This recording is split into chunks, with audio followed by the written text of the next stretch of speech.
ভোরের সূর্যোদয়ের সাথে সাথেই শুরু হয় নেত্রকোনা জেলার মাটিকাটা গ্রামের মোহাম্মদ খোকন মিয়ার পথ চলা।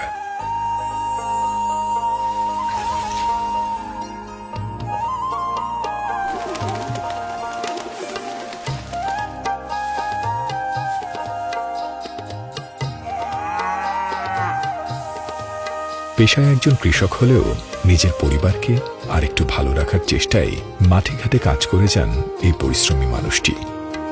পরিবারকে একটু স্বাচ্ছন্দ্যে রাখতে ভাবেন একটা ফ্রিজ কিনবেন। এলাকার মানুষের কাছে পরামর্শ চাইলে সকলেই বলে ওয়ালটন ফ্রিজ কিনতে। খোকন মিয়া তার হাঁস, মুরগি, ছাগল ইত্যাদি হাটে বিক্রি করে সাথে কিছু জমানো টাকা সহ ওয়ালটন এক্সক্লুসিভ শোরুমের বানুয়াপাড়া মোড় থেকে একটি ফ্রিজ কেনেন। ফ্রিজ কেনার পর ওয়ালটন শোরুমে একজন প্রতিনিধি তার মোবাইল নম্বর দিয়ে ডিজিটাল রেজিস্ট্রেশন করে।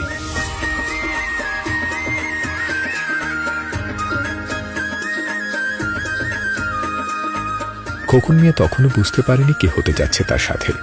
খোকন মিয়া ফ্রিজ কিনে বাসায় আসতে না আসতেই তার ফোনে একটা SMS আসে। খোকন মিয়া সন্তানকে তার মোবাইল দেখান। আব্বু 10 লাখ টাকা পাইছি। কি তো করবে না,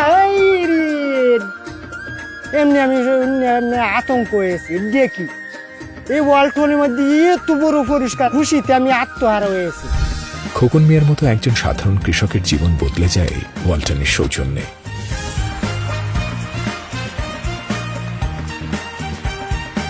খোকন মিয়ার বাঁধভাঙা উচ্ছ্বাস উৎসবে পরিণত হয় যখন তার স্বপ্নের হিরো আমিন খানের হাত থেকে মঞ্চে পুরস্কার গ্রহণ করেন। ওয়ালটন মিলিনিয়ারের মাধ্যমে খোকন মিয়ার মতো হাসি ছড়িয়ে পড়ুক বাংলার প্রতিটি ঘরে। মিলিনিয়ারের ছড়াছড়ি দেশ জুড়ে, এটা শুধু ওয়ালটনই পারে।